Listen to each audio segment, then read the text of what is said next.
Hello friends, good morning, नमस्ते। कैसे हैं फ्रेंड्स? अब हम लोगों का नरेशन का सफर चल रहा है और नरेशन में अब तक मैंने जो कुछ भी आपको बताया है, उम्मीद करता हूं कि आपकी समझ में आ रहा होगा।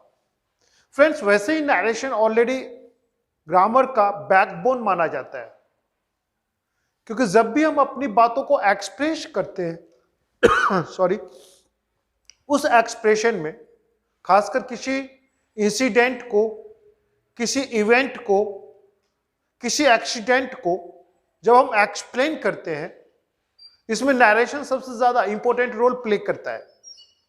बिना इसके हम अपनी मन की बात को, हम उस घटना को हम अच्छा से एक्सप्लेन नहीं कर सकते।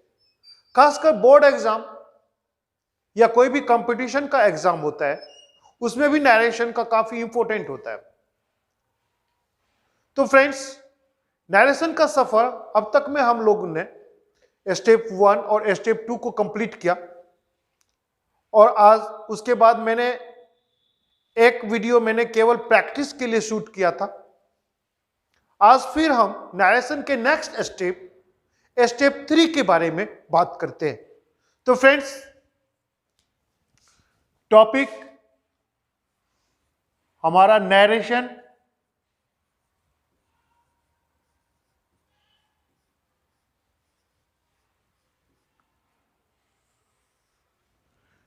आज हम इसके स्टेप 3 के बारे में बात करेंगे।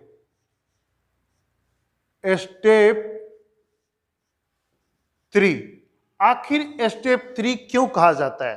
क्योंकि ग्रामर में अलग अलग ढंग से बताया जाता है। ये तो मेरा अपना एक इनोवेशन है जिसे मैंने एक स्टेप में बांटा है। ग्रामर में से अलग अलग टाइप से बांटा जाता है। तो फ्रेंड्स, स्टेप 3 में क्या कहता है? स्टेप 3 में कहता है कि if the sentence of reported speech belongs to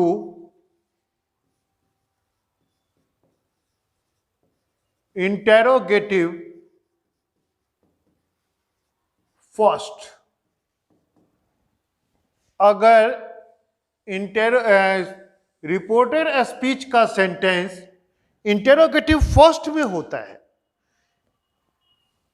तो उसे स्टेप 3 में समझा जाता है। अगर, क्योंकि मैंने आपको ऑलरेडी बता चुका हूं कि नरेशन के दो पार्ट, डायरेक्ट स्पीच और इनडायरेक्ट स्पीच। हमने सीखना है कि डायरेक्ट स्पीच को इनडायरेक्ट स्पीच में कैसे कन्वर्ट करते हैं। तो इसमें कह रहा है कि जब डायरेक्ट स्पीच के दो पार्ट, रिपोर्टिंग वर्ब और रिपोर्टेड स्पीच, और रिपोर्टेड स्पीच का अगर सेंटेंस इंटेरोगेटिव फर्स्ट में होता है तो उसको इनडायरेक्ट कैसे करेंगे? तो फ्रेंड्स, अगर रिपोर्टेड स्पीच, इसमें हम एग्जांपल के लिए हम देख लें।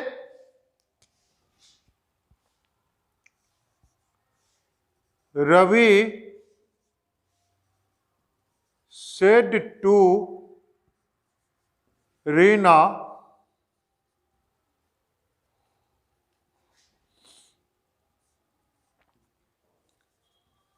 Are you calling me now. ठीक है फ्रेंड्स, अब ये देखें, तो यही रिपोर्टेड स्पीच है और रिपोर्टेड स्पीच का सेंटेंस इंटेरोगेटिव फर्स्ट में है। ये तो रिपोर्टिंग वर्ब है। अगर यही रिपोर्टेड स्पीच का सेंटेंस अगर इंटेरोगेटिव फर्स्ट में होता है तो वह नरेशन के स्टेप 3 में आता है। तो फ्रेंड्स, अगर स्टेप 3 में बातें होगी तो हम किस तरह से इसको हम डायरेक्ट से इनडायरेक्ट करेंगे? How to change direct speech into indirect speech.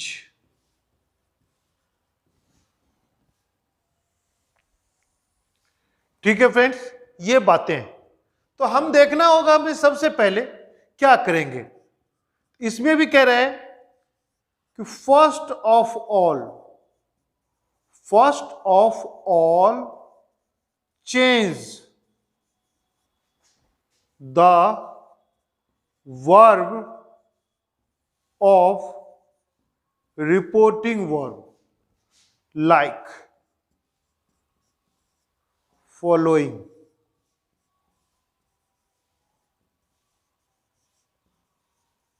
वे सबसे पहले हमें, अगर रिपोर्टेड स्पीच का सेंटेंस इंटेरोगेटिव फर्स्ट में होगा और हमें इसे इनडायरेक्ट करना है, तो सबसे पहले हमें रिपोर्टिंग वर्ब के, यानी कि ये रिपोर्टिंग वर्ब है, इसके ये वर्ब को चेंज करना है।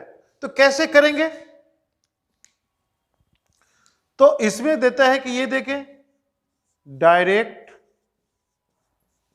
से इनडायरेक्ट करना है। तो कैसे करेंगे? तो रिपोर्टिंग वर्ब के वर्ब को बदलना है, रिपोर्टिंग वर्ब के वर्ब को बदलना है। यानी कि अगर इसमें से या से टू होता है तो इसे हम आस्क में बदलेंगे। सेम वे सेज या सेज टू होता है तो आस्क में बदलेंगे, और अगर सेड या सेड टू होता है तो हम इसे आस्क्ड में बदलेंगे। अगर इधर ही आस्क्ड हो गया तो इसको हम एनक्वाइर्ड,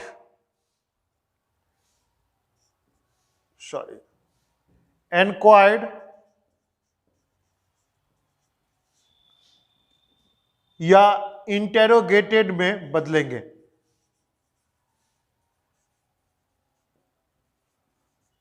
एनक्वायर्ड या इंटेरोगेटेड में बदलेंगे, QUIRED, sorry.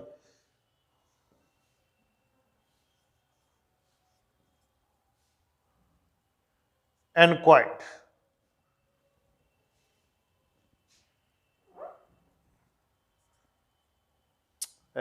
Shit, एनक्वायर्ड।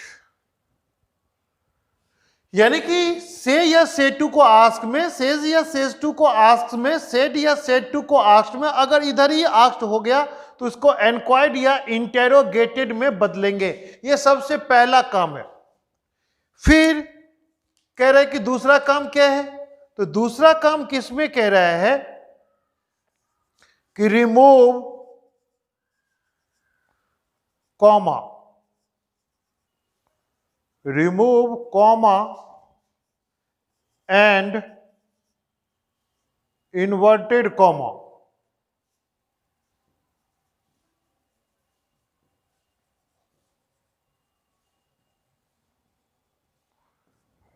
comma and inverted comma, and use if or whether।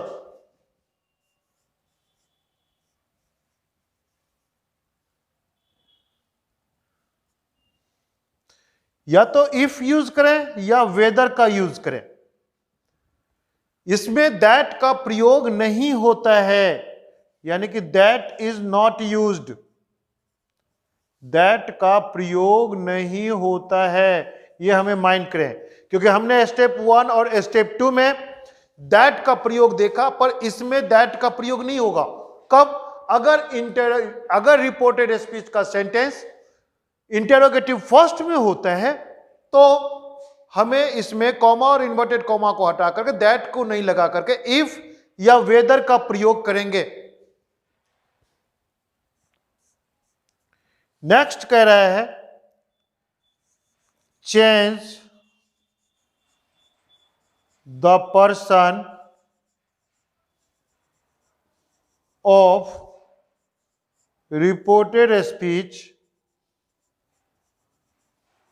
according to the person of reporting verb. ये मैंने आपको स्टेप 1 और स्टेप 2 में बताया, फिर यहां बता देता हूं कि reporting verb SON reported speech जो इसके अकॉर्डिंग चेंज होगा 1 2 3 एन से नो चेंज। शायद समझ में आ गया होगा कि अगर रिपोर्टेड स्पीच में फर्स्ट पर्सन होगा तो वो सब्जेक्ट के अकॉर्डिंग, सेकेंड पर्सन होगा ऑब्जेक्ट के अकॉर्डिंग, थर्ड पर्सन होगा नो चेंज। ठीक है फ्रेंड्स, तो ये चीजें आपने देखा किया। अभी हम एक और बातें इसमें क्लियर करेंगे। पहला रूल तो हमने ये देखा कि रिपोर्टिंग वर्ब के वर्ब को चेंज किया इस तरीके से। दूसरा इसमें किया कि कॉमा और इन्वर्टेड कॉमा को हटा करके दैट का प्रयोग नहीं करके इफ या वेदर का प्रयोग करेंगे। तीसरा बातें जो स्टेप 1 स्टेप 2 में बताया गया कि यानी कि रिपोर्टेड स्पीच के पर्सन को रिपोर्टिंग वर्ब के पर्सन के अकॉर्डिंग चेंज करना है, वो हमने कर लिया। और अब एक बातें हैं जो लास्ट बातें हैं, इसमें कह रहे हैं कि द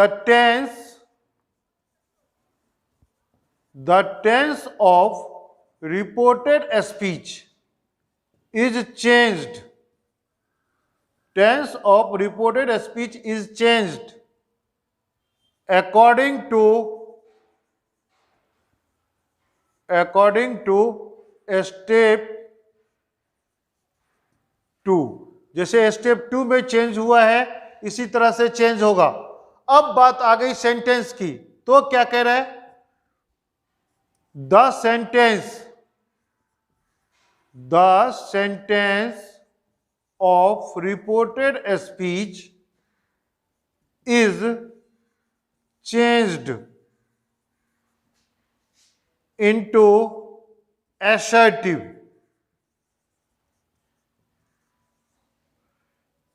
ये बातें हैं।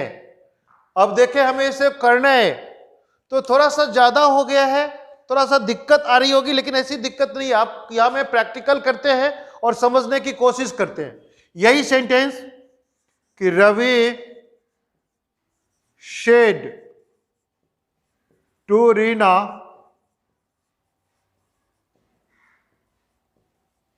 Are you calling me now. ठीक है friends, Ravi said to Reena are you calling me now, इसको हम अगर इनडायरेक्ट करेंगे तो फॉलो अप करें सारे रूल को। तो सबसे पहला रूल है कि वर्ब के रिपोर्टिंग वर्ब के वर्ब को चेंज करना है। तो ये है रिपोर्टिंग वर्ब के वर्ब, यानी कि रवि आस्क्ड रीना। पहला रूल खत्म हो गया। दूसरा रूल, कॉमा और इन्वर्टेड कॉमा को रिमूव करेंगे।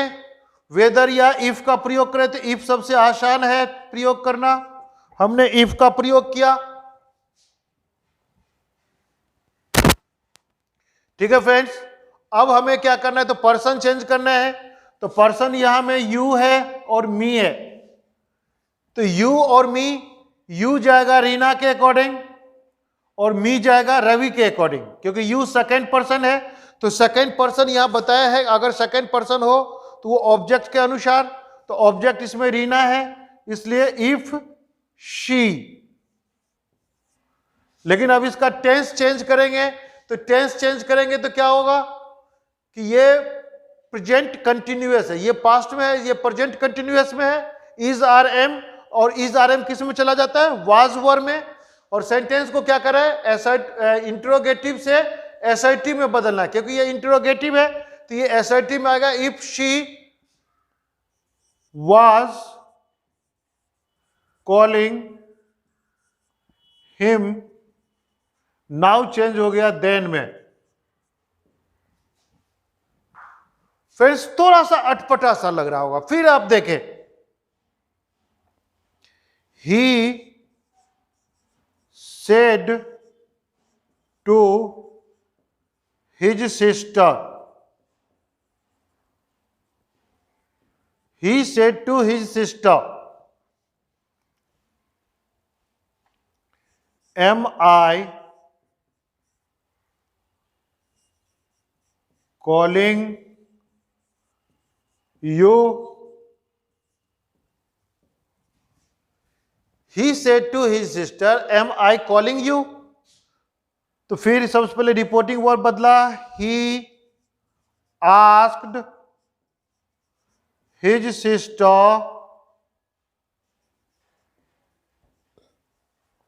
कॉमा इन्वर्टेड कॉमा हटाया, if I, चूंकि सेंटेंस इंट्रोगेटिव से असर्टिव में जाएगा तो आई जाएगा ही के लिए, तो ही वाज कॉलिंग यू चला जाएगा सिस्टर के लिए, तो हर।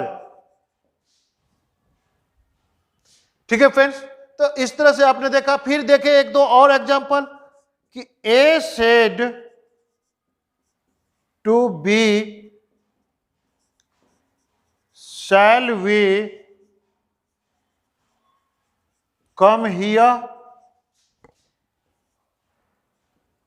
तो A said to B, shall we come here? तो यहां में हो जाएगा A asked B if they, चूंकि we के साथ shall लगा तो they के साथ will लगता है। पास्ट फॉर्म करेंगे तो will का होता है would, they would, कम का गो हो जाता है, they would go, here change हो जाएगा देयर में। देखें, तो इस तरह से ये स्टेप 3 हुआ। एक बार फिर से आप इसको दोहराएं, समझने की कोशिश करें कि अगर रिपोर्टेड स्पीच का सेंटेंस इंटेरोगेटिव फर्स्ट में होता है तो उसे इनडायरेक्ट कैसे करें। तो यही इसके 4 या 5 इसके रूल है, जिसमें एक रूल पहले की तरह है, 2 रूल और 3 रूल नया आ रहा है। पहला है कि इसके रिपोर्टिंग वर्ब के वर्ब को चेंज करना है। दूसरा, कॉमा इन्वर्टेड कॉमा हटा करके दैट का प्रयोग नहीं करके इफ या वेदर का। और तीसरा आ रहा है आपका कि पर्सन को बदलना है, वो स्टेप 1 और 2 में बताया गया था। और नेक्स्ट 4th नंबर है कि इसके टेंस को किस तरह से चेंज करना है। और नंबर 5 कह रहा है कि इसके सेंटेंस जो इंटेरोगेटिव फर्स्ट में होता है उसको असर्टिव में बदलना है, और इस तरह से ये बनता है। ठीक है फ्रेंड्स, तो आप इसको देखें, इस पे समझने की कोशिश करें और फिर ऐसे सेंटेंस को लाएं और उसको बनाने की कोशिश करें। Thank you, have a nice day. Video अगर अच्छा लग रहा है तो कमेंट्स और शेयर जरूर करें। ठीक है फ्रेंड्स, थैंक यू।